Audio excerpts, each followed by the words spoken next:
Hello दोस्तों, मैं दीपक मसीह और सबसे पहले मैं अपने दर्शक भाइयों का अभिनंदन करते हुए जय मसीह की बोलता हूं। परमेश्वर का धन्यवाद करता हूं कि आज परमेश्वर ने मुझे मौका दिया है कि परमेश्वर जो मेरे जीवन में जो काम किए हैं उन बातों को मैं आप लोगों से शेयर करूं। तो आज का जो वीडियो है किसी बाइबल वचन पर आधारित नहीं है, बल्कि मेरे जीवन की कहानी पर है। मेरी छोटी सी टेस्टिमनी का यह वीडियो है, क्योंकि आज मैं जहां पर हूं पूरी तरह से सेटिस्फाइड हूं और मैं जानता हूं कि मैं सही जगह पर हूं। लेकिन आज मेरी तरह लाखों हजारों मसीह भाई बहन हैं जो गलत जगह में खड़ा है और उन्हें पता ही नहीं है। शायद मेरी इस जीवन की टेस्टिमनी से उन्हें रास्ता मिल सके। तो दोस्तों, मेरा नाम दीपक मसीह है और मैं झारखंड का रहने वाला हूं। और मेरा जो टाइटल है मसीह, ये ओरिजिनल नहीं है, एडप्ट किया हुआ है। मेरा ओरिजिनल टाइटल सुरीन है। मैं मुंडा परिवार से बिलोंग करता हूं और सबसे बड़ी बात है कि मैं एक स्ट्रॉन्ग रोमन कैथोलिक परिवार में जन्म लिया। मैं अपने को प्राउड फील करता था। मैं सोचता था कि दुनिया के सबसे पढ़े लिखे लोग रोमन कैथोलिक लोग हैं, क्योंकि रोमन कैथोलिक लोगों का ही सारे एजुकेशनल डिपार्टमेंट है और ये सच्चाई भी है। और मैं सोचता था कि रोमन कैथोलिक ही है, सही जगह है, और बाकी जितने भी हैं वे मतलब कि गलत जगह पर हैं। तो दोस्तों, मेरा जीवन में जो परिवर्तन परमेश्वर ने लेकर आया वो घटना 2006 में घटता है। इससे पहले मैं दिल्ली में था और दिल्ली में रहते हुए मैंने कलकत्ता की एक लड़की, जो बंगाली लड़की है, उससे शादी किया और इस तरह से मुझे मौका मिला कलकत्ता में आने का। और 2006 की वह घटना जो मेरे जीवन में परिवर्तन लेके आया। तो मैं कलकत्ता में अपने ससुराल वालों का एक रिलेटिव के घर में रुका हुआ था और अचानक मुझे मेरा एक क्लासमेट मिला जो मेरे ही बगल के गांव का रहने वाला है। और उससे मुलाकात होने के बाद मैंने बोला कि अरे तुम यहां पर क्या कर रहे हो? तो बोलता है अरे मेरा जॉब है, मैं यहां पर, मेरा सर्विस लगा है, मैं यहां रहता हूं। तो उसने मुझे बोला कि तुम यहां पर क्या कर रहे हो? मैं बोला मेरा यहां ससुराल है।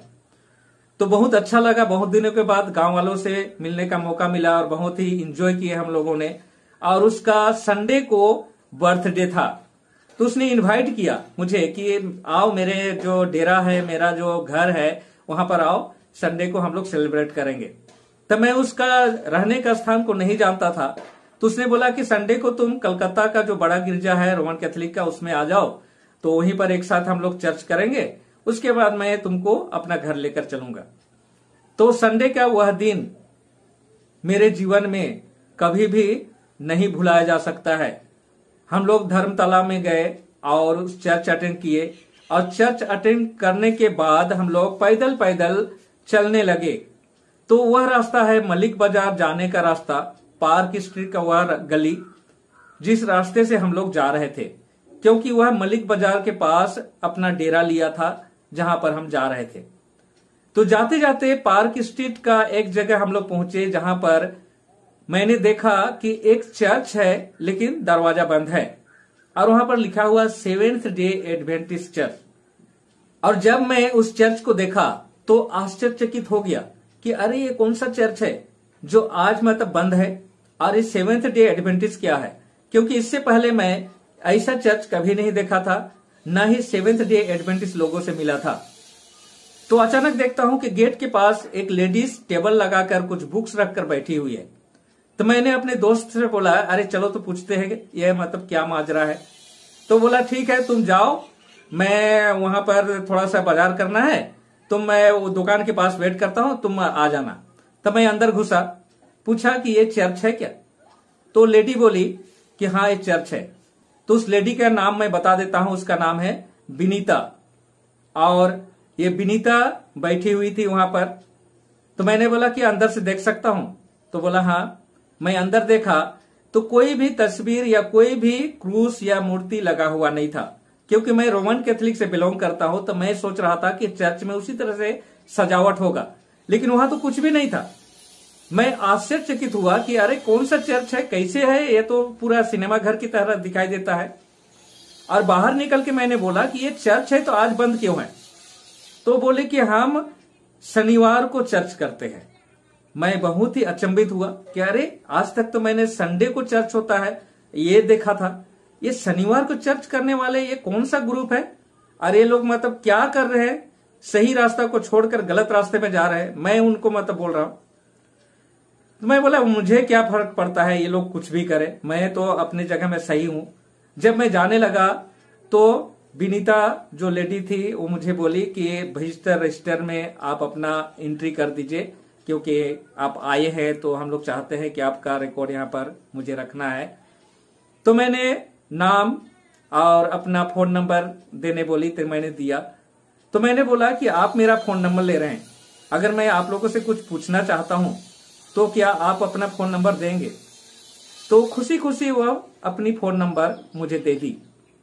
और जाते समय उसने मुझे 10 कमांडमेंट का एक ट्रेक्स मुझे पकड़ा दिया।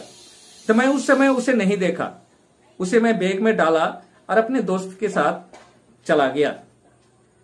तो जो 10 कमांडमेंट का ट्रेक्स था उसने जो मुझे दिया था, मैंने 8 दिन के बाद एक दिन अचानक बैग में हाथ डाला तो निकल गया। तो अस ए रोमन कैथोलिक हमें बचपन में 10 कमांडमेंट सिखाया जाता है।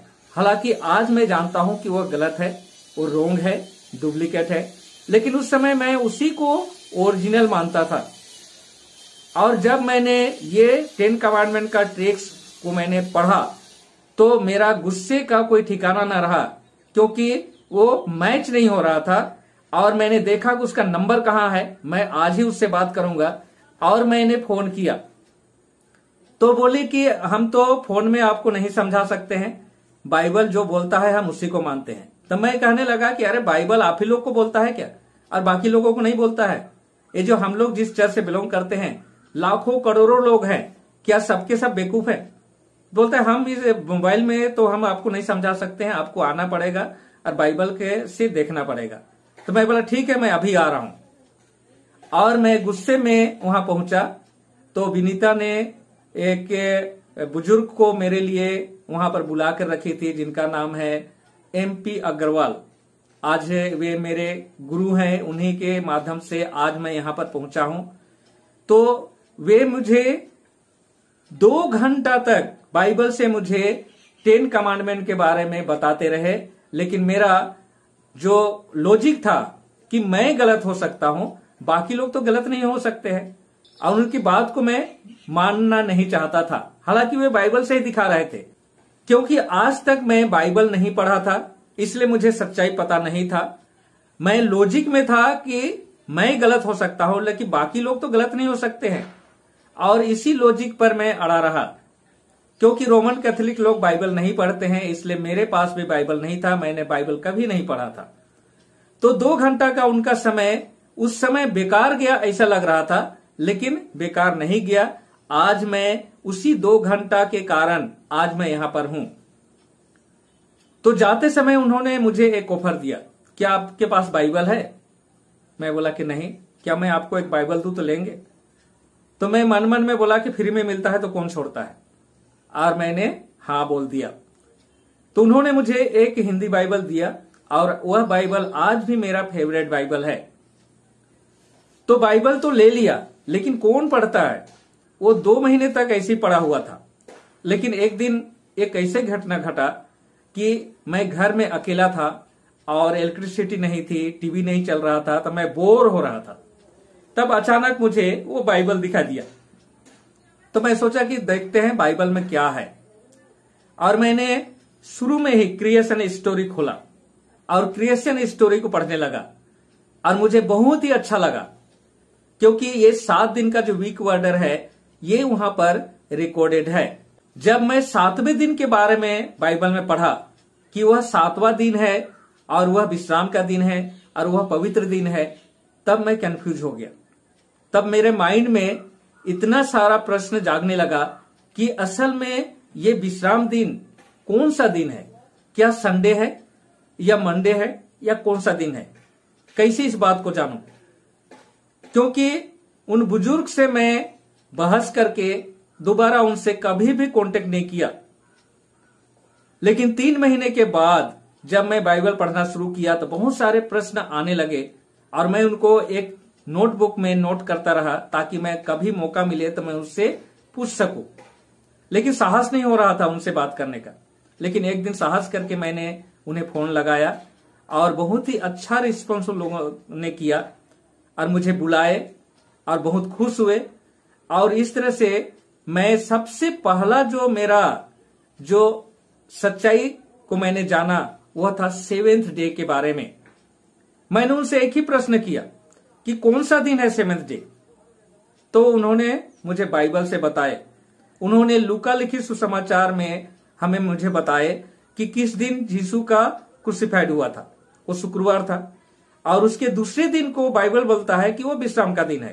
तो इसका मतलब है शनिवार विश्राम दिन हुआ, रविवार पहला दिन हुआ, और रविवार पहला दिन में यीशु जी उठा है। अब तक मैं सोचता था कि रविवार 7वां दिन है, इसलिए रविवार को प्रार्थना करना चाहिए। लेकिन जब बाइबल में यह सच्चाई मुझे पता चला तो मेरा दिमाग घूमने लगा और सीधे भागा रोमन कैथोलिक फादर के पास और उससे बोला कि मुझे बाइबल से बताइए कि कौन सा दिन 7वां दिन है और कौन सा दिन विश्राम का दिन है। तो रोमन कैथोलिक जो फादर है वो मुझे गोल गोल घुमाता रहा और मुझे सच्चाई नहीं पता चली। तब मैं जान गया कि हो सकता है यहीं पर कुछ गड़बड़ है, मुझे बाइबल और भी सीखना चाहिए। और मेरा 2006 से बाइबल स्टडी शुरू हुआ। मैं अपना रोमन कैथोलिक चर्च जाना भी छोड़ दिया, मैं किसी भी चर्च में अटेंड नहीं कर रहा था और मैं 2006 से बाइबल स्टडी शुरू किया।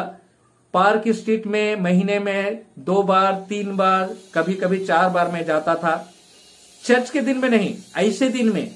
और जो बुजुर्ग है MP अग्रवाल मुझे बहुत ही अच्छी तरह से बाइबल टीचिंग देते थे। उन्होंने बहुत सारे सपोर्टिंग बुक मुझे दिए। तब मुझे दानियल की पुस्तक और प्रकाशित वाक्य की पुस्तक को पढ़ने का मौका मिला और वहां पर जो सच्चाई मैंने जाना उस सच्चाई को आप लोग को मैं शेयर करना चाहता हूं, ताकि आप भी उस सच्चाई को जानकर अपने जो पोजीशन है उसको सही कर सकते हैं। लेकिन वीडियो बहुत लंबा हो जा रहा है, इसलिए आज का जो फर्स्ट पार्ट है मेरा टेस्टिमनी का मैं यहीं पर समाप्त करना चाहता हूं और इसका बाकी का जो पार्ट है मैं नेक्स्ट वीडियो में मैं आप लोगों को अपलोड करूंगा। तो मैं विश्वास करता हूं कि मेरी जो टेस्टिमनी है आपको परमेश्वर के नजदीक लाने में मदद करेगी। तो अगले पार्ट का इंतजार कीजिए और परमेश्वर का आशीष का आनंद उठाइए। परमेश्वर आप लोगों के साथ हो। धन्यवाद।